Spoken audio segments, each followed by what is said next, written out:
Hello everyone, I'm Mr. Rafferty. Welcome to World Cultures 1. Good morning, amazing students. Today we are going back in time to ancient Rome and learn about Mark Antony. This is gonna be amazing!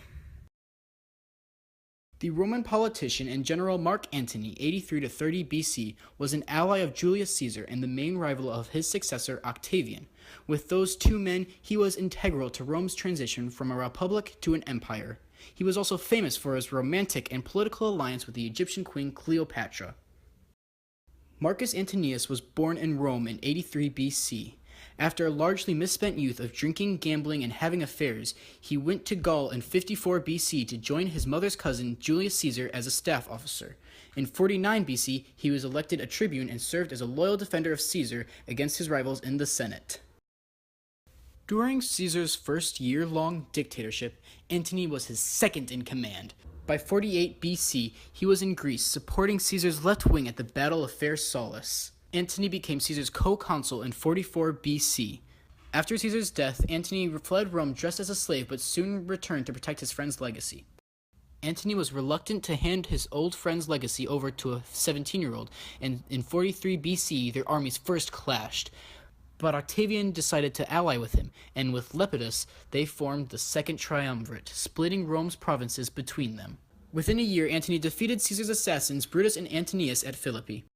In 41 BC, Antony began an affair with the Egyptian queen Cleopatra, who had been Caesar's lover in the last years of his life. The queen gave birth to twins, but Antony was forced to return to Rome. The Senate pushed for conciliation between the triumvirs, pressing the recently widowed Antony to marry Octavian's sister Octavia Minor. In 37 BC, the triumvirate was renewed. Antony returned to Cleopatra and fathered a son.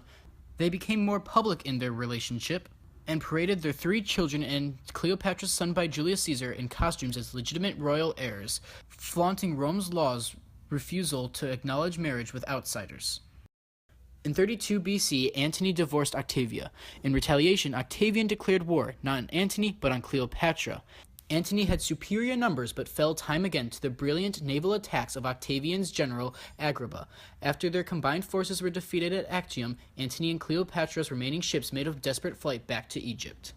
As Octavian entered Alexandria, Antony and Cleopatra died Romeo and Juliet style. After Antony's death, his honors were all revoked and his status removed. Nobody in his family would ever bear his name again. Octavian was now emperor in all but name. 3 years later, he was granted a new title, Augustus, and ruled Rome. Mark Antony was a leader of considerable ability, an intelligent politician, and a competent general, although he lacked Octavian's exceptional efficiency and energy. In the end, Mark Antony played a critical role in the transformation of the Roman Republic into the Roman Empire. I hope you all had a fun time learning. Until next time, carpe diem. Seize the day. Created using Powtoon.